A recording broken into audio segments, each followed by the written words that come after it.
Worldwide, the number of cases has crossed 200,000. According to the Johns Hopkins tracker, 84,000 people have now recovered. And a bit of encouraging news out of China. The country reported no new local infections for the first time since this crisis began. Back at home, the first two members of Congress have tested positive. Other lawmakers are now self-quarantining, which is complicating the effort to pass major new legislation to address the economic impact. President Trump has signed the bill that includes free testing and paid leave for employees. A massive $1 trillion-plus bill that will send checks to Americans and loans to businesses is being negotiated. And Dr. Jen Ashton and the Surgeon General both will be joining us live this morning to help guide us through the day's headlines. But we begin our coverage with Whit Johnson here in New York, where cases continue to escalate. Good morning, Whit.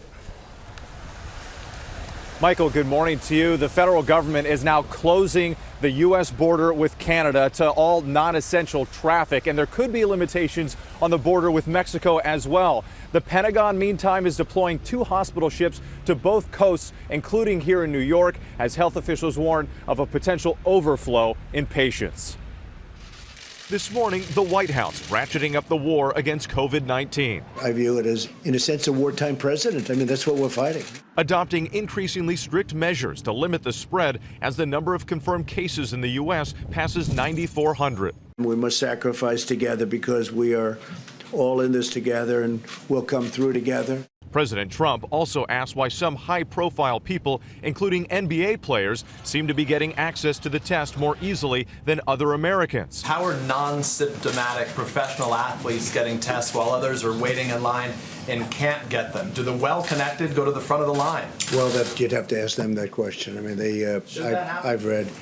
No, I wouldn't say so, but perhaps that's been the story of life. That does happen on occasion. Overnight, the NBA commissioner defending the process, saying teams were following instructions from health officials. I understand from a public health standpoint why some people have reacted the way they did, but I'd say from an NBA standpoint, we were following directives. On Capitol Hill, at least 2 members of Congress have now tested positive for coronavirus. Representatives Ben McAdams of Utah and Mario Diaz-Balart of Florida. Other lawmakers who've come in contact with them now on self-quarantine, potentially complicating plans to pass another economic stimulus package to combat the virus. This as the country's toughest restrictions are underway in the San Francisco Bay Area.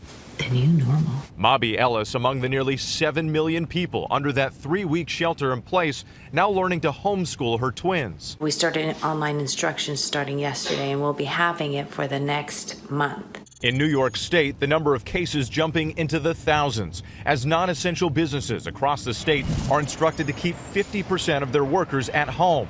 Governor Cuomo warning of a major deficit in ICU beds, saying that President Trump has agreed to send mobile field hospitals and a Navy hospital ship to free up space for patients. The U.S. Comfort, it has about 1,000 rooms on it. It has operating rooms, and the president is going to dispatch the Comfort to us. Across the country, medical workers becoming increasingly desperate for protective equipment.